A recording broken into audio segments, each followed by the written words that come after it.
I thought it would be really cool to take a look at some first-person shooters that have been bouncing around throughout the past. This isn't every single one, and this is not a top list. So this is just me pulling all the games that I own, just pulling random first-person shooters out of my ass and just talking about them. And I'm going to start off with the what's touted and I think is the first ever first-person shooter, and that is Wolfenstein 3D. It was released in May of 1992, and well, developed by id Software, and yeah, just it's where you go around and shoot Nazis and eventually shoot the crap out of Hitler. What's not to love? However, objectively, it doesn't play all that well and obviously looks like ass, so I wouldn't go expecting too much from said game.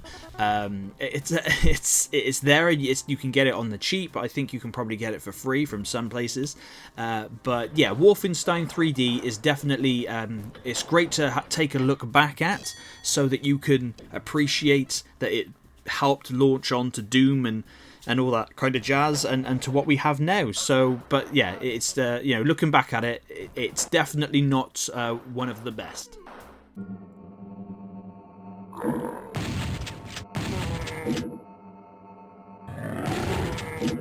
And on the note of Doom, I thought I'd take a look at Doom 64. This is a Doom that is actually a spin-off from the main Dooms, just like Final Doom, and is the fourth Doom game in the Doom series. That is a lot of Dooms. It was released in March of 1997, and of course was designed by id Software, but I think ported to the, or brought available to the N64 via Midway Games. It's Doom, effectively. It plays incredibly well. Now, there is a more modern release that you can play, which is very, very clean, and that's what this footage is from. This is not the original Doom 64. This is the more modern, sort of remastered version of the game, and it plays very, very well. It's a lot of fun, and it's Doom. It's Doom goodness, and that's all you need in this day and age. There's something very therapeutic about playing Doom games where you just run from point A to point B, collect keys, and shoot things in the face.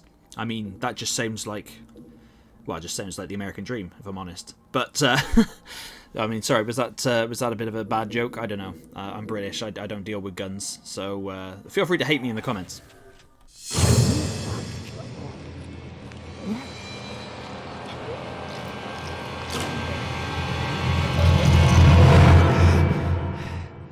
Aliens vs Predator was released in 1999 and is often touted as being called Aliens vs Predator 2000, even though it was released in 1999, but you know, it would argue semantics later.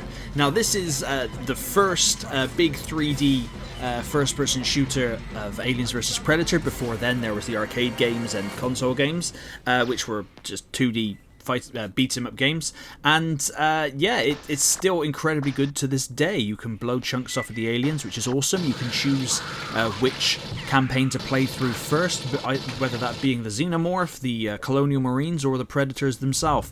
And yeah, it's just a really good Aliens vs Predator game. With the levels aren't too long and they're not too overly complicated. The first Colonial Marines one, which is the footage you're seeing here, is dark. You have to use the night vision at times. There are flares that you can use as well.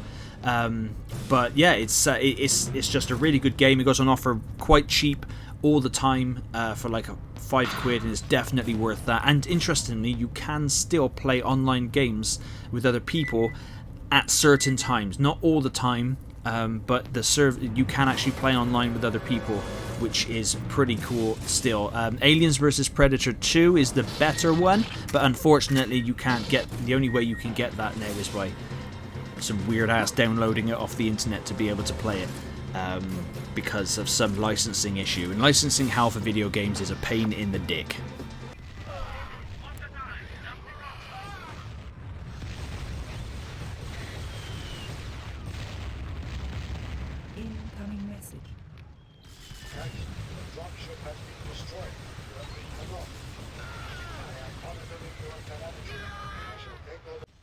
Warhammer 40,000 Fire Warrior was released in September of 2003 and allows you to play as the Tau. I think this is the only game where it's focused solely on the Tau Empire, and yeah, you get to run around and shoot the crap out of Imperial Guard. Now, I will be openly honest, the game isn't amazing. I like it because I collect the Tau personally anyway, but you know, if you're not a Tau collector, then I'm guessing that you don't particularly it's not really going to be your thing.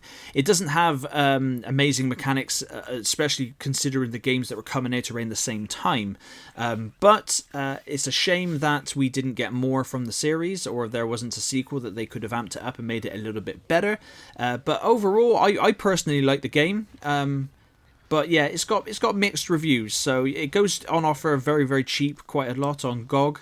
If you've got the GOG launcher, they do some good deals on there occasionally, so you can probably pick it up for like a couple of quid. So it's worth playing if you're a Warhammer 40,000 fan, but if you're not, I don't think Fire Warrior would be for you, if I'm honest.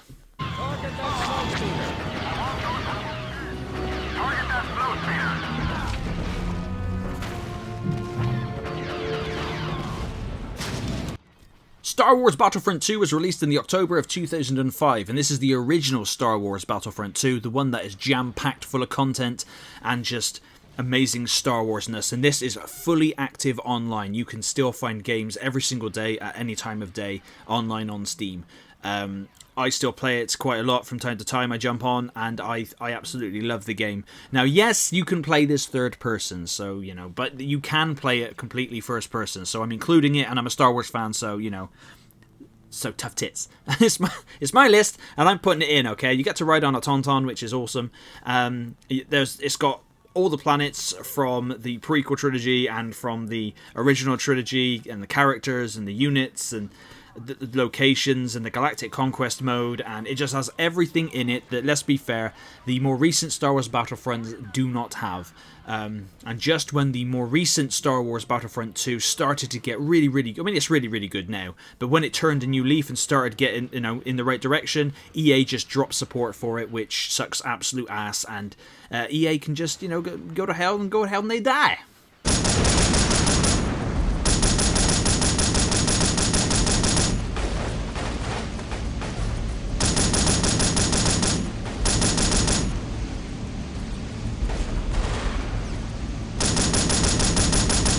Delta Force Black Hawk Down was released in March of 2003, and well, let's be honest, it's a legendary game. It was touted at the time when it came out. It was like it was very sought after by a lot of my friends because the movie Black Hawk Down, which may or may not have been released around the same time, I think, because let's be honest, everybody's been in Black Hawk Down.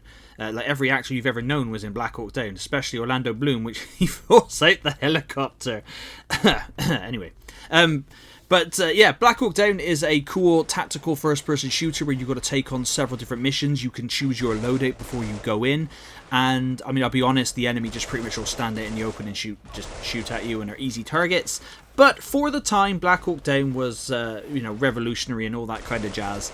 And there is still some fun to be had with playing it now, absolutely. You can find it on, like, I picked it up on GOG for like 90p, I think, got it dirt cheap. And if you are going to think about getting it, I'd go dirt cheap. Steam, it probably goes dirt cheap on that as well. But yeah, Black Hawk Down, it's still got some moments of glory left.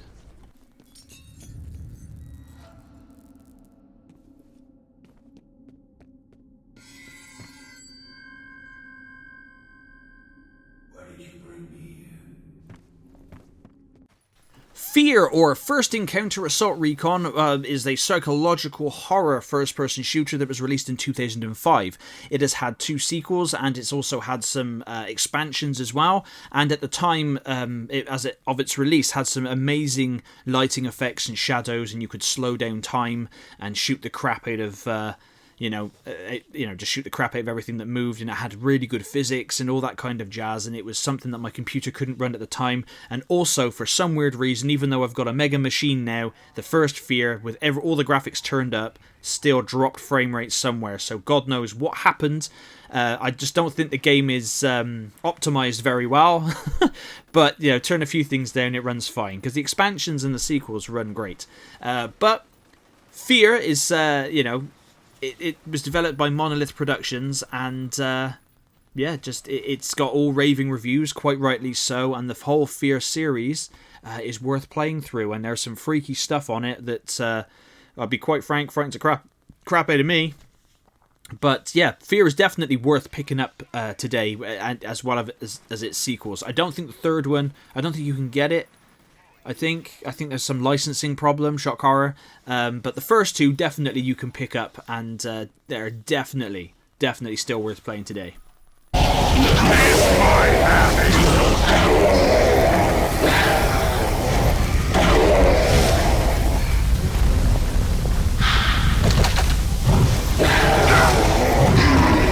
Painkiller was released in 2004 and was published by Dreamcatcher Interactive, and it has subsequently had expansion pack Battle Out of Hell. There's also another game, Painkiller Overdose, which is obviously some of the footage you're seeing here, Painkiller Resurrection, Painkiller Recurring Evil, and Painkiller Hell and Damnation. They're Doom-esque games where you just run around and shoot the shit out of everything, and there's loads of blood and gore and undead things popping out of the ground. Gameplay is pretty solid, and overall, yeah, they're really cool shoot 'em games if that's what you're into. Of course, they're not amazing and they're not the best, and the Doom franchise is still better, but Painkiller is still definitely worth picking up today on the cheap if you just like mindlessly shooting through hordes of enemies. This game's probably got what you're looking for.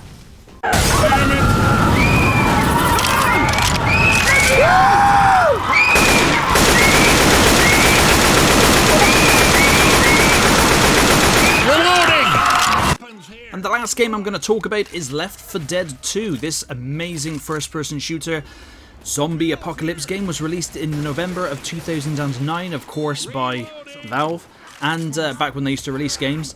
And it is the best and ultimate 10 out of 10 zombie shooter. I know Back 4 Blood was out recently and it was done by the same team, and although I did initially like Back 4 Blood until they just stopped caring, and the single player was bugged out to it, still nowhere near as good as Left 4 Dead 2. Left 4 Dead 2 is jam-packed full of content and different ways for you to play the game, and characters and weapons and all the different zombie types and the hordes that come after you and the realism mode. There is not enough good things that can be said about Left 4 Dead 2, and it is definitely 100% worth picking up now on Steam, and just is still incredibly active.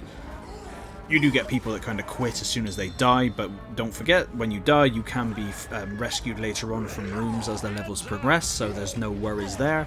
But yeah, seriously, if you've not played Left 4 Dead 2 yet, it goes on offer on Steam all the time for dirt cheap, and is the way to get your zombie horde shooting itch scratched.